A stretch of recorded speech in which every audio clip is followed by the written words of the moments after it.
Righto, time for a revisit. What the? Let's have another look at the supposed city under the pyramids. This time, Luke Cavins and Matt Simpson will be helping us out. Alrighty, let's go. Past couple of weeks has been a lot of talk about a lost underground city, the mythical Lost Halls of Amenti, and the Lost Hall of Records. And that's because a team of researchers claim to have found man-made structures below the Giza Plateau, beneath the Pyramid of Khafre, and going down for some 2 kilometres. The claims of a lost city and halls of Amenti don't even come from the press, but from the team of researchers themselves, on their official Facebook page, their video press release, and also on individual Facebook posts. To use the words of the research team on their official Facebook page, they say the following, quote, "The satellites have detected anomalous structures beneath the Pyramid of Khafre. These are 8 vertical shafts descending to a depth of approximately 648 metres." End quote. The next post says, quote, "The satellites used have detected anomalous structures beneath the Pyramid of Khafre. Cubic formations approximately 80 metres per side are located deep beneath the pyramid. The vertical shafts extend into these cubic chambers, pass through them, and continue descending to a depth of around 1.2 kilometres." End quote. Back in the 1960s, an American physicist named Luis Alvarez, who'd worked under Oppenheimer on the Manhattan Project during World War II, was given special permission to perform a muon tomography test on Khafre's pyramid, the middle pyramid. Muon tomography is a technique that sends out cosmic ray muons, which can penetrate through hard surfaces, find voids, and generate either 2D or 3D images of the void as well as its volume. It sounds like science fiction, but this existed even in the 1960s. The process was slow, and after 3 years of scanning the pyramid from the bottom directly up, as well as the shallow bedrock surrounding the known chambers, Alvarez reported that no known voids had been detected in either the 19% of the pyramid they had scanned or the surrounding bedrock. Then, in 1977, the Stanford Research Institute returned to the Khafre pyramid to instead scan straight into the bedrock, and it was here that they found a very strong signal of 2 chambers, one at a depth of around 69 feet and the other at around 108 feet. And each of these voids were considerably larger than the burial chamber itself. However, there is no known passageway between the corridors of Khafre's pyramid leading down into either of these 2 voids. But these are not misreads of the scan data, and the voids are certainly there. Now, one very possible, perhaps likely explanation is that these are part of the labyrinths and cave systems that run beneath the Giza Plateau that connect back to the tombs of the northern cliffs that we discussed earlier. And I don't doubt that it may be possible that the Egyptians knew of other labyrinths and natural cave systems that could have connected to these very same caves beneath the Khafre pyramid.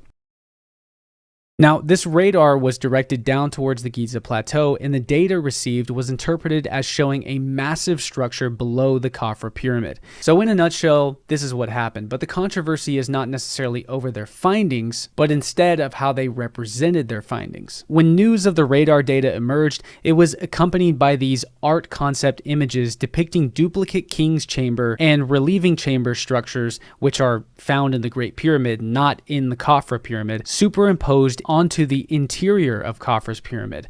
They also depict more than 2-kilometer long vertical cylindrical shafts descending down into the Giza Plateau below Khafre's pyramid with winding staircases leading to 2 80-meter long chambers at the bottom, all of which are below Giza's water table. Aside from these problematic digital renderings, which may be dishonest at best, the main cause for concern here is that these new scans don't actually depict the interior chambers of Khafre's pyramid that we know exist, chambers that are in fact open to the public, let alone the 2 voids that I discussed earlier that were discovered back in the 1970s by the Stanford Research Institute. None of these known chambers and voids within Khafre's pyramid or below it are detected by this new 2025 scan. And for anybody questioning whether or not perhaps the 2025 scan is more accurate than the scan from the 60s and 70s, well, we know that those 60s and 70s scans were accurate because they tested the technology beforehand. They shot beams through the pyramid and they were able to detect all four corners of Khafre's pyramid, as well as the limestone casing covered peak on top of the pyramid. So they know that the technology works and they knew that it was accurate. But such cross-testing, cross-examination for this new SARS scan data has not been done. So we really have no reason to immediately believe what this research team is proposing or any of the data that they have proposed thus far. And when these propositions are being paired with these evocative digital renderings that hardly seem to accurately represent the scan images they've released, it seems to me like a team who is hoping to make headlines and pull in large amounts of funds rather than a legitimate and credible scientific finding. And not to mention that they censored and removed Matt Simpson of Ancient Architects' comments regarding his concerns on their scan data on their Facebook page. Any professional scientific organization that is censoring, silencing, or blocking people who are raising questions about their research is automatically open to an incredible amount of skepticism. And then their next post contains a very inaccurate diagram. It's also in their video press conference. It's like they made this diagram without using their own published measurements. The Khafre pyramid, when complete, would have been around 143.5 meters tall, but they say the 8 vertical shafts or cylinders descend to a depth of 648 meters. According to the conference press release, they say the shafts or cylinders merge into the 80-meter square cubic chambers, and then they say the shafts continue on for another 1.2 kilometers. Yes, another 1,200 meters. So, this is how they portray their discovery. But based on their own measurements, it should look like this. I don't know how they managed to get their own diagram wrong when they themselves have published the measurements. And to be honest, they should have just said they've discovered unusual or anomalous features and not offered any kind of interpretation. The interpretation and calling it a lost city instantly sets off alarm bells, and not just for the interpretation but also the entire project. In their Facebook post from March 22nd, they said, quote, "Press release number 1, Giza plan, discover a city under the pyramids," end quote. And then another post from the same day says, quote, "Official press release, Giza Plateau, discovery of a huge city under the pyramids," end quote. So this should and does instantly set off alarm bells. They've managed to get a lost city from this fuzzy data. Topographically speaking, the base of the Khafre pyramid sits at around 70 meters above sea level on the Giza Plateau. For comparison, the Great Sphinx sits at around 20 meters above sea level. Today, the water table, which is the height of the groundwater in the bedrock, is at around 15 meters above sea level as measured at the Great Sphinx. This means there is just 5 meters of dry bedrock below the famous monument, and it was likely a lot less in history when Egypt was wetter. Below the water table we find porous and permeable limestone bedrock, so its pores, cracks, caves and fissures are saturated, meaning the vast majority of these alleged man-made structures are actually underwater. And not just in the modern era. Egypt was even wetter in dynastic history, even wetter in pre-dynastic history, and much wetter throughout the African humid period. Giza is right next to the Nile River. A branch of the Nile used to literally sit at the eastern margins of the Giza Plateau. This is one of the world's biggest rivers, and so if you're looking for a lost underground city in northern Egypt, I would suggest you head out into the desert and not investigate porous bedrock right next to a major river. The water table typically slopes towards a river, which acts to drain the groundwater away and release the pressure in the aquifer. All in all, Giza is not a great place to build a subterranean city, because you only really have a small window of dry bedrock to work in. You don't build a city or any kind of elaborate structures underwater. Well, not without a very good reason. Firstly, how do you do it? And secondly, why do you do it? And then there's the question of, if they did it, where is all of the excavated rock? And we're talking about a lot of rock. Caves beneath Giza.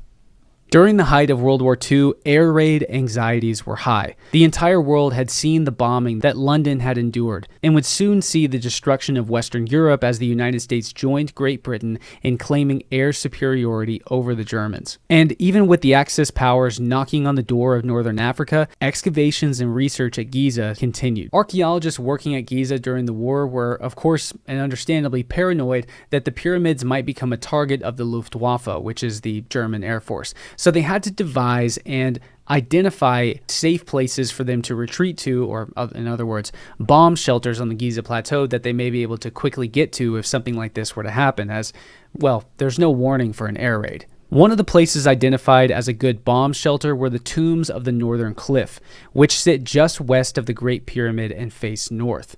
The front tomb chambers were mapped out during the war, and it was labeled as an 18th dynasty tomb, meaning around 1400 BC, but no specific reason for this date was actually given. However, the interior certainly resembles the other rock-cut tombs dating back to the Old Kingdom that I've seen down in Aswan. But there was another feature of these tombs that the original researchers, for whatever reason, didn't document. The tomb builders broke into a natural labyrinth that stretches out more than 300 meters below the Giza Plateau. The interior of the cave system is of course very rough, but some of the walls do appear to have been worked. Now, artifacts that were found within the tomb seem to only date to around the late period, which means anywhere from around 1000 BC, dynasty 21 to 22, all the way down to the early Roman period. And this is because Latin inscriptions were actually found on the ceiling of one of the first adjoining chambers. But it should of course be said that the lack of Old Kingdom artifacts does not mean that this is not an Old Kingdom or even older rock-cut tomb, as it's perfectly possible that later Egyptians during the New Kingdom, the late period, Persians, Greeks, or even Romans didn't come into this rock-cut tomb and remove everything, as it would have been just as valuable to them as well. One of the artifacts found in this tomb is the wooden winged bird statue, which many have proposed may be evidence of aerodynamics thousands of years earlier than previously thought. And it's not hard to imagine that you could throw this little bird and it flies somewhat like a paper airplane. Although Egyptologists have made a rather quick point to say that this is utter nonsense, I do wonder if it's ever been tried. The Osiris Shaft. For nearly 2,500 years, the mystery of what lies at the bottom of the Osiris shaft has been shrouded in legend. Even the Greek traveler Herodotus visited the shaft in the mid-5th century BC and was told by locals that somewhere at the bottom were the remains of a great ancient king who was buried on an island surrounded by water. Now, in preparing this part of the presentation on the Osiris shaft, of which really there's not a lot written about this, I came across a paper published in 2007 called The Discovery of the Osiris Shaft at Giza, where Zahi Hawass essentially takes sole credit for the most current excavations and surveys done at the Osiris Shaft, calling it one of his most important discoveries at Giza. Anyway, for centuries, the Osiris Shaft had been used as a swimming hole, and even a location where people who visiting the Giza Plateau would stop and drink fresh water that was coming up from the ground. And it's odd, for as famous and mythical and legendary as this feature at the Giza Plateau is, very little contextually is actually known about when the Osiris Shaft was cut out and what exactly it was used for. And most tourists, as they descend down the causeway from the middle pyramid, they may walk right over the entrance of the Osiris Shaft. It takes a trained eye or somebody who knows what they're looking for to not miss it. The known portions of the underground structure consist of 3 different levels, the center and lowest levels being the most significant. The center level consists of a large open room with several adjoining chambers, along with a 3rd vertical shaft which descends down into the lowest level. It's here that archaeologists discovered a clearly very important burial site, which is raised from the floor and may have once been flooded around its base, which could resemble the island and lake that Herodotus had written about 2,400 years earlier. And in the early 1900s, some young Egyptians were lowered down into the shaft to collect and bring up artifacts from the material recovered. The earliest artifacts dated to the reign of 6th dynasty pharaohs, and it is largely from these findings that the earliest use of the Osiris shaft is dated to Dynasty 6, which would be around 2350 BC. The Osiris shaft is a multi-leveled underground structure, and it's found halfway along the Khafre Causeway. It descends to a depth of around 30 metres, and as Jimmy from Bright Insight pointed out on X recently, Mr. Beast recently went into the flooded lower chamber. Yes, the bottom of the Osiris shaft is underwater. It's natural groundwater, visual ground truthing of the water table at Giza. Back in 2019, a paper was released called Shallow Geophysics Techniques to investigate the groundwater table at the Great Pyramids of Giza, Egypt. A paper highlighted by Flint Dibble in his livestream analysis last week, and what I hope was read by the scientists on the Khafre research team. But maybe not. The researchers in 2019 used 26 shallow seismic refraction and 19 ground-penetrating radar surveys on the Giza Plateau, and confirmed that the average water table elevation is around 15 metres above sea level. In the nearby suburbs of Nazlet El Saman, water table elevations reach 17 metres. They also mention that the water table in the elevated topography to the west of the Sphinx is what they call perched, and this is likely due to runoff and capillary seepage. A perched water table means higher water beneath the pyramids. The water table slopes eastwards towards the Nile. At Giza, we have a plateau made up of permeable and porous limestone, meaning water is able to get into the pores of the rock. It's also heavily fractured and faulted. When water gets into a rock, it weathers it, processes that have been going on for millions and millions of years. This has led to natural cavities and cave systems being created, as seen at the Tomb of the Birds, after being entered into most famously by researcher Andrew Collins. But how deep is the limestone at Giza? What we know of the Giza Plateau is that it's made up of a number of units of rock from what they call the Mokattam Formation, limestone beds deposited in the Eocene, sometime between 38 and 48 million years ago. Directly below the Khafre Pyramid, the first 100 metres or so is certainly made up of this huge limestone formation, and it could well go a lot deeper. We just don't know how deep it goes, because, as far as I'm aware, no specific borehole study has been conducted at Giza.